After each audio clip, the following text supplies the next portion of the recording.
Welcome back to another new video in ST bio life with life science.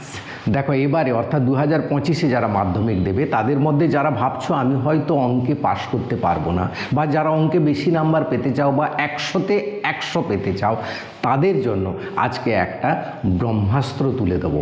দেখো অঙ্কের জ্যামিতির মাত্র দুটো উপপাদ্য বলবো, সেই দুটোই থাকবে, তোমাকে একটা ভালো করে করে আসতে হবে।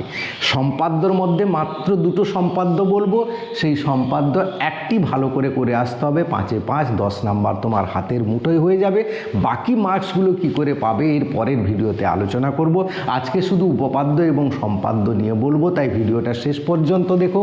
ভালো লাগলে লাইক করে বন্ধুদের শেয়ার করে দিও, চ্যানেলে নতুন হলে চ্যানেলটা সাবস্ক্রাইব করে নিও, কারণ অঙ্কের আরও সাজেশন মানে পাটিগণিত, বীজগণিত, ত্রিকোণমিতি, পরিমিতির সাজেশন আসছে পরবর্তী ভিডিওগুলোতে, তাই চ্যানেলের মধ্যে যুক্ত থাকুন।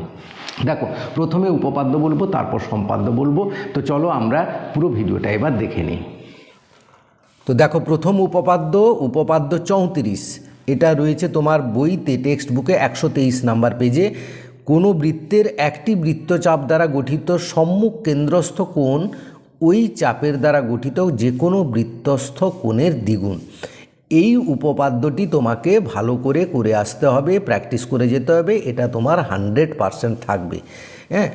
এবং তোমাকে প্রমাণটা ভালো করে লিখতে হবে, তাহলে কিন্তু পুরো নাম্বার পাবে। এইটা খেয়াল রাখবে, লেখাতে গণ্ডগোল করলে কিন্তু পুরো নাম্বার পাবে না। দ্বিতীয় উপপাদ্য যেটা বলবো এবারের জন্য খুব ইম্পর্ট্যান্ট, যেটা হচ্ছে পিথাগোরাসের উপপাদ্য 49। এটা 285 পেজে রয়েছে। পিথাগোরাসের উপপাদ্য তোমরা জানো, যে কোনো সমকোণী ত্রিভুজের অতিভুজের উপর অঙ্কিত বর্গক্ষেত্রের ক্ষেত্রফল অপর দুটি বাহুর উপর অঙ্কিত বর্গক্ষেত্রের ক্ষেত্রফলের সমষ্টির সমান। এই উপপাদ্যটা এবং তোমাকে এই ছবিটি ভালো করে এঁকে করে আসতে হবে, তবেই গিয়ে তুমি 5-এ 5 পাবে এবং এই দুটোর মধ্যে তোমার একটা 100% পাবে। এটা তুমি গ্যারেন্টি দিয়ে লিখে নাও, 100% তুমি কিন্তু পেয়ে যাবে এই দুটো উপপাদ্য করলে। এবার পুরোপুরি গ্যারেন্টির জন্য বা যারা আরেকটু সচেতন হয়ে কাজ করতে চাও তাদের জন্য আরেকটি উপপাদ্য বলবো, উপপাদ্য 38। দেখো বৃত্তস্থ চতুর্ভুজের বিপরীত কোণগুলি পরস্পর সম্পূরক। এটাও কিন্তু এবারে ইম্পর্টেন্ট রয়েছে, এটাও একটু ভালো করে করে রাখবে। আর একটি উপপাদ্য 38টা বললাম। এবার আরেকটি উপপাদ্য রয়েছে উপপাদ্য 48, হ্যাঁ, এটাও একটু করে রাখবে। মোটামুটি পুরোপুরি সেফগার্ডের জন্য তোমাকে এই 4টি উপপাদ্য করে রাখতে হবে। বাকি যে প্রথম দুটো বললাম সেটা ভালো করে করলে সেটাই লেগে যাবে।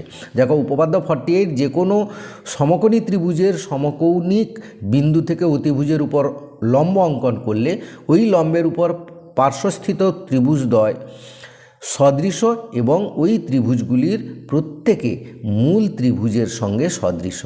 এবং এই ছবিটা এঁকে ভালো করে তোমাকে প্রমাণটা করে দিতে হবে, দিলে তুমি 5-এ 5 পেয়ে যাবে। ঠিক আছে, এটা রয়েছে 255 পেজে, তোমার বইয়ের 255 পেজে উপপাদ্য 48। এই 4টি উপপাদ্য করে যাও, আরামসে তুমি 100% কমন পাবে। এবারে চলে আসি সম্পাদ্যে। দেখো সম্পাদ্য গতবারে কি পড়েছে না, স্পর্শক পড়ে গেছে এবং পরিবৃত্ত অঙ্কন করা পড়ে গেছে। এবারে তোমার মধ্য সমানুপাতি থেকে একটা আসবে। মধ্য সমানুপাতি হচ্ছে খুব ইম্পর্ট্যান্ট এবং এখানে তোমাকে বিভিন্ন রকমভাবে প্রশ্নগুলো ঘুরিয়ে দেয়, কিন্তু একই অঙ্কন, ঠিক আছে। যেমন মনে করো একটা থাকবে আয়তক্ষেত্রে সমান ক্ষেত্রফল বিশিষ্ট একটি বর্গক্ষেত্র অঙ্কন করো, এরকম থাকতে পারে। আরেকটা থাকতে পারে √38 সেমি বা 3√2 সেমি বাহু বিশিষ্ট একটি বর্গক্ষেত্র অঙ্কন করো, এরকম থাকবে, হ্যাঁ, থাকতে পারে। আরেকটা থাকতে পারে 4 সেমি ও 3 সেমি দৈর্ঘ্যের সরল রেখাংশ দুটির মধ্য সমানুপাতি অঙ্কন করো। এইরকমভাবে প্রশ্নগুলো মধ্য সমানুপাতি থাকে, তোমরা জানো। এইগুলোর থেকে একটা 100% পড়বে মধ্য সমানুপাতি থেকে। এই সম্পাদ্যটা ভালো করে করবে এবং তার সঙ্গে আরেকটি সম্পাদ্য বলবো, যেমন গতবারে পরিবৃত্ত পড়ে গেছিল, এবারে কিন্তু অন্তর্বৃত্ত পড়ার একটা 100% সম্ভাবনা রয়েছে।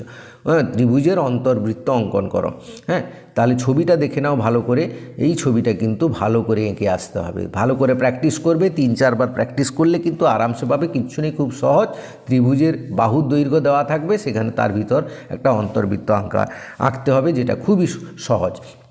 তো এই দুটো সম্পাদ্য করলে তুমি দুটোই থাকবে, দুটোর মধ্যে একটা তোমাকে করে আসতে হবে। তো ভালো করে এইগুলো প্র্যাকটিস করো, আরামসে তুমি পাস করতে পারবে। বাকি কি জিনিসগুলো কিভাবে নাম্বার পাবে দিয়ে 25-এ 25 পেলে পাস, তো 25 পাবে, সেগুলো পরবর্তী ভিডিওতে আলোচনা করব। তাই ভিডিওটা অবশ্যই লাইক করে বন্ধুদের শেয়ার করে দিও। Thank you for watching.